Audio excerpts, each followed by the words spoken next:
His feet sunk into the ground, the searing grains of sand scratching the surface of his commandeered boots. The sounds of nearby blowtorches singeing metal plates to diagrammed wires were the first signs of life he had heard for miles.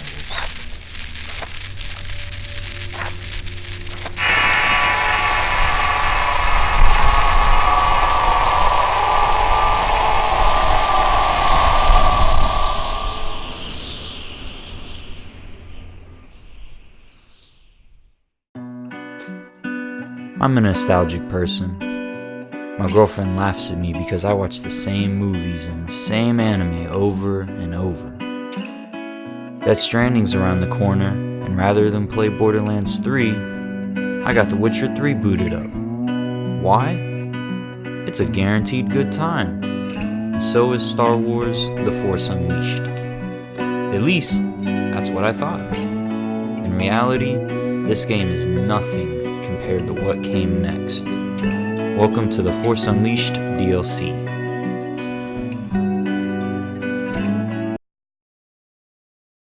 I'm 21. When this game came out, I was 12 years old. The concept of DLC was still new to me, damn it, and I was too afraid to ask for money after I had already begged for a whole game.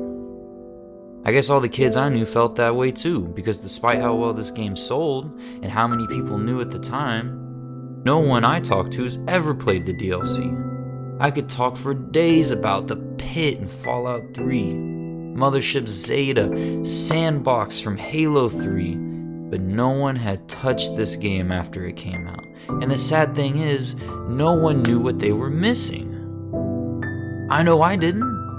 If I had seen what this had to offer as a kid, I would have shit a brick. I thought the main game was awesome when I was 12, but after playing it this weekend, I'm not sure if we just had lower expectations in 2008, or if we were just easy to impress kids. Look, this video is not a review, and it's not about the main game. Everyone's played it. A little context is needed to understand what makes this DLC worth talking about. So let me introduce run-of-the-mill Starkiller and The Force Unleashed.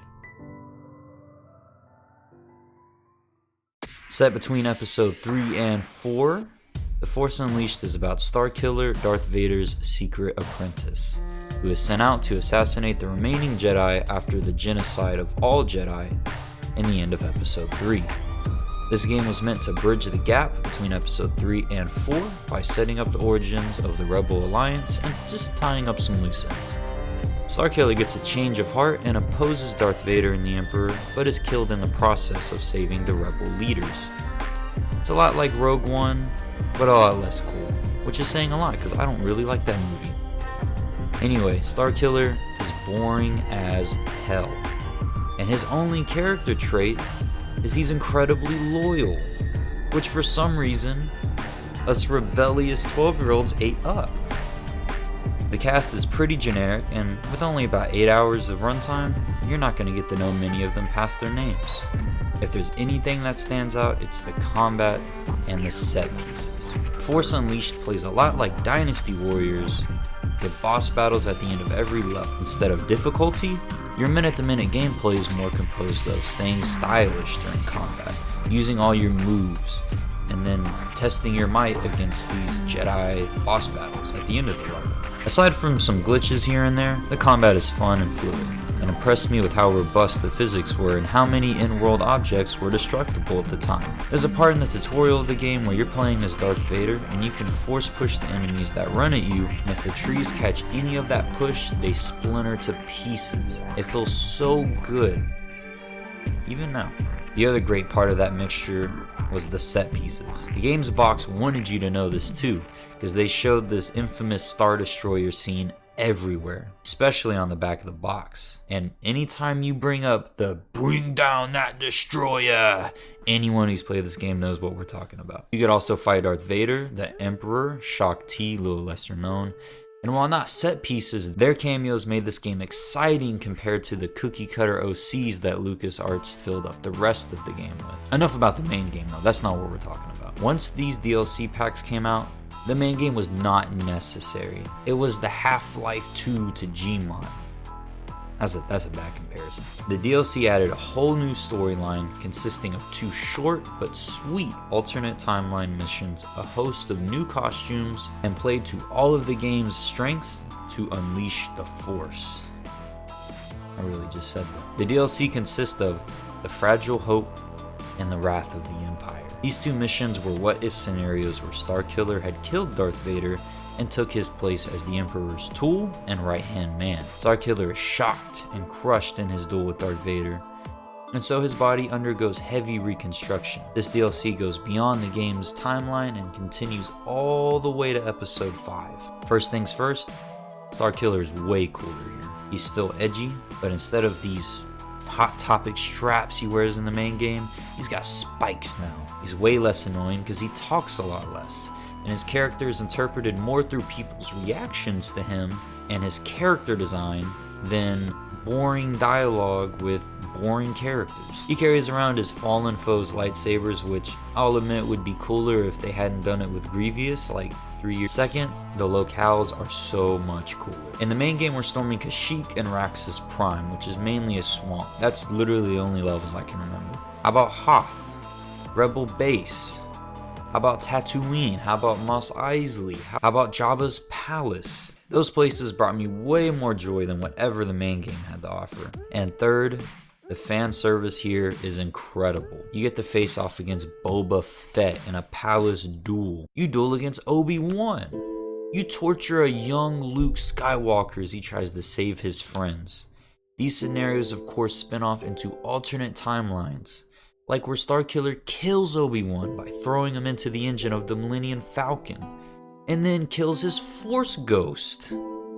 Side note, I don't think this is what they meant when they said, "Strike me down and I'll become stronger than you've ever known." On Hoth, he beats Luke so bad that Luke undergoes a transformation into literally fallen Luke and gives in to his dark side.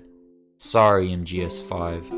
I think Star Wars might have beat you to it. No! The story here ends with Starkiller taking Luke as his apprentice, which if this story were to play out like the one before, would involve Luke taking Starkiller's spot alongside the Emperor, just like he did to Vader, setting up that fan fiction scenario everyone has thought about since that infamous standoff at the end of Episode 6. There's also an awesome opportunity for a tutorial level here that would have surpassed the main game.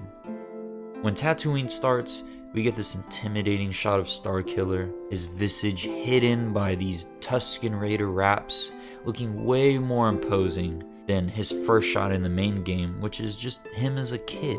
We also have an impressive physics demonstration, akin to the trees I mentioned earlier, but showing off the sheer power and ruthlessness of the character a lot better than just some trees. In this situation, there's a sand crawler in the way blocking a street, and to get it out of the way, he just pushes it off a fucking cliff. And not only is it more interesting, but it sets up our expectations for Starkiller in a more concise and impressive way through gameplay as opposed to what we're told about him. It doesn't stop there either, because they've also added costumes into the mix, and it's ridiculous. There's costumes for movie characters like Qui-Gon Jinn, Mace Windu. There's alternate costumes for Starkiller based from concept art that didn't make it into the main game. Here's one where his body is messed up way worse. I'm kind of surprised they even put it in the game. There's Clone Wars themed costumes from the movie that came out around the same time, costumes from other Star Wars games like Knights of the Old Republic and Republic Commando, fan fiction costumes like an older Starkiller if he had lived and joined the Rebel Alliance. The content here is on the shorter end. I realize it's only 2 missions and I'm probably spending more time talking about it than it would you playing it. But the amount of love here more than makes up for that. You can tell how much fun the team had with this. And if the main game had consisted of this, I don't think this game would have died out as quick as it did. It wouldn't have been that pick up, play, drop entitled that it's become now. People gush all over 2005 Battlefront 2, is it allowed us to not only live out famous Star Wars battles, but to tweak the variables and create our own fantasy warfare. If you haven't played these and you like Star Wars, pick them up. You don't need to play the boring ass main game, you probably already played it, forget it.